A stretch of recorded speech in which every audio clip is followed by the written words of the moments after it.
Hello, this is Professor Biswite. Today we will learn how to solve 3D systems of equations using a method called matrix method. Okay, let's get started.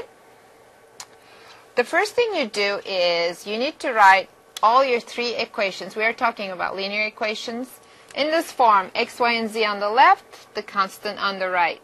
So you're going to end up having a system like this. Now, the next thing you're going to have, you're going to write down the augmented matrix. Augmented means increased. And I'll show you how that works. A matrix looks like this. And since it's augmented, that means it's increased. You're going to put a line right here. And this is how you're going to write. These are all the coefficients: A, B, C, A, B, C, E, F, G, E, F, G, J, K, L, J, K, L. And then on the right, you have D, H, and M, the constants. All right? So it's pretty easy. Make sure you order them. This is the X, this is the Y, and this is the Z. It's just a procedure, and this is the constant. All right. So first thing you do. All right. This is what you do. Use row transformations to rewrite the augmented matrix in triangular form, ones on diagonals and zeros underneath. So you end up, this was what you started with. A, B, C, and you have D, H, M, and then you had E, F, G, and you have J, K, L. All right? You're going to do a bunch of things to it, row transformations, and I'll be specific about what you need to do. And you're going to put this matrix in this form.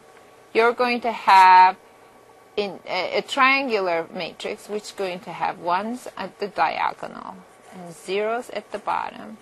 It doesn't matter what you have in here. All right? It doesn't matter what you have in here. But what that means is this row is going to give you the z. This is like 0 times x plus 0 times y plus 1 times z equals that. So this is going to give you the z. You're going to substitute back, and you're going to get the y from here. And now you have y and z, and you substitute back, you're going to get the x from here. Very powerful method. So you solve for the third row, go back the second row, go back the first row, and it works like a charm. I'll show you. Now, what are those row transformations that we're talking about? So you're allowed a couple of things, and make sure you understand that. All numbers in a row can be multiplied or divided by a non-zero number. Okay? Why do you do that? You do that so that you can eliminate certain things. The rows can be added or subtracted from each other. And you can also switch them. You have one row and then you move it to third and then second to first and so on. So these are the row transformations that you're allowed with. Well, let's look at it. Let's talk about the augmented matrix that I have here. So I'm going to write it down first. This is what you have: -3, 5, 10. You have 2x, I mean not x, 2, -1, 4, 1, 0, -4, and you have 6, -1, and 2. Does it make sense? Okay. Now, what I'm going to do, I'm going to write down what I have, and then you're going to see. So the first one says, let's do it this way so you can see it. Interchange the first two rows. Okay, interchange the first two rows. This is what I have. So the second row will go to top, and the top will go to the second. 1, 0, -4, and 5. Then you have 2, -1, and 4, and -3. And I didn't touch the third one. Okay? Now guess what? Now I have the 1 on top. So that is the first one you do. First, get 1 on the left upper corner. That's the first one. So I was successful in doing that. Second thing is I want to get rid of that. Now, get 0 on the first column of second row. So this one is the one that I want to get rid of. So what can I do? So if this is my 1, 2, and 3, what I can do is write the first as is.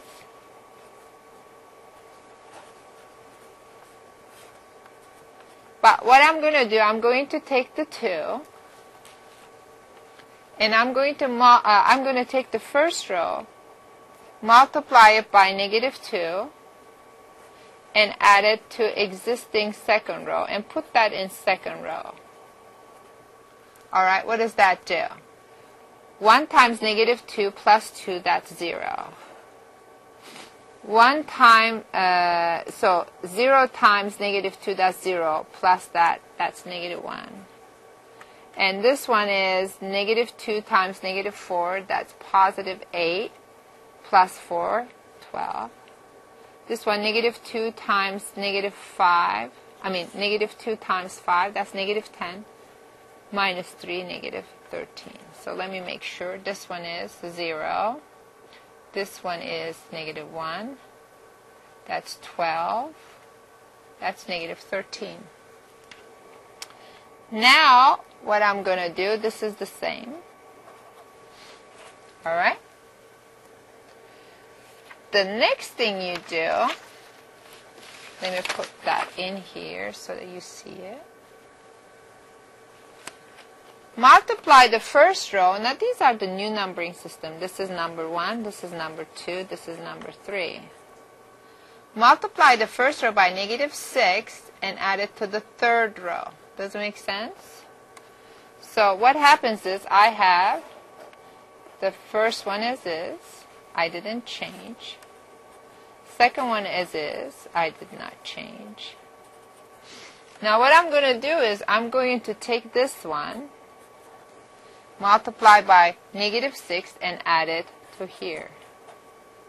So this is going to be, I'm going to take the first row, which is 1, multiply with -6, and add it to third row, and put that into the new third row. Okay? So what that's going to do is this plus that, -6 plus 6, that's 0.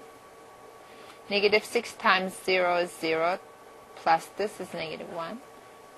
And this one is -6 times -4, that's 24, plus 2, 26. This one is -6 times -5, -30, plus 10, -20. Does it make sense? All right. Now, multiply the second row by -1. So I do nothing to the first.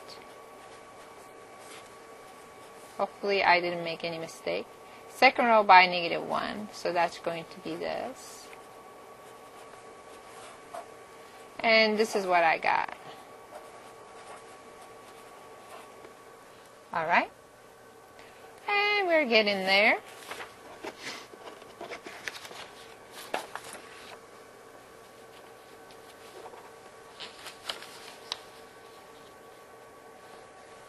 Actually, I don't need to do that. I already did that. So what I need to do, add, yeah, this is okay. The multiply -1 second row, I did that. So add second row to third row at this point. So this into here. 1, 0, -4. This one is 0, 1, -12. And now let's add the second to third. Here's a 0. Here's a 0. This one is going to give me 14. And this one is going to give me negative 7. Okay, very good. Now I'm going to solve for z. Watch. From here, I'll get 14z equals negative 7. Z equals negative 7 over 14, which is negative 1/2. Okay, I got that. Now that I have negative 1/2, I'm going to go back to this equation, this one. Let me do everything in here so that you can see it. This one gave me this. Solve for z. So I did that. Now I'll solve for y. So that's going to come from here. That's going to be 1y minus 12z equals 13. Y minus 12, and z I got negative 1/2 equals 13. So this is y plus 6 equals 13. That gives me y equals 7. Okay?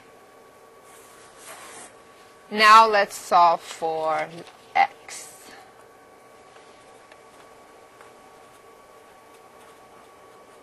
So let's go use the first row. 1x plus 0y minus 4z equals 5. So x minus 4, what was z? Negative 1/2. So what's that mean? X plus, this one is 2. So x equals 3. So what I end up having? I have solution.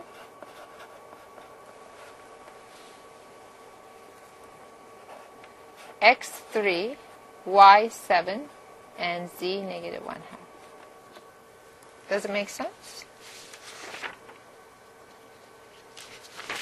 All right. Now let's look at a couple of things. What happens when I have an inconsistent dependent system and I'm doing it with this method? Okay, when I do all my eliminations at the end, at some point I'm going to end up with something, 0 times z equals 5 or something, that doesn't make any sense. You'll end up with a contradiction. Okay? And then that's going to tell you that you had an inconsistent system and you have no solution for it. Now, sometimes you'll end up with a dependent system, and you're going to have it with too many zeros, like your entire row is going to be something like that. Okay? With the augmented matrix, we're like, what is that supposed to mean? I don't have anything. So, too many zeros. So that means dependent system, you have, two planes that are disguised as each other or on top of each other, something like that. So you have infinitely many solutions, and you have a dependent system. Okay, it might be the whole plane that's your solution. It may be 3 planes on top of each other. Maybe something like that. So you can see the dependent system. You're going to see very, very clearly that you'll have like 0 equals 0 or 0 equals 5. You're going to either end up with a contradiction or 0 equals 0, something like that. So you can just say this is an inconsistent or dependent system.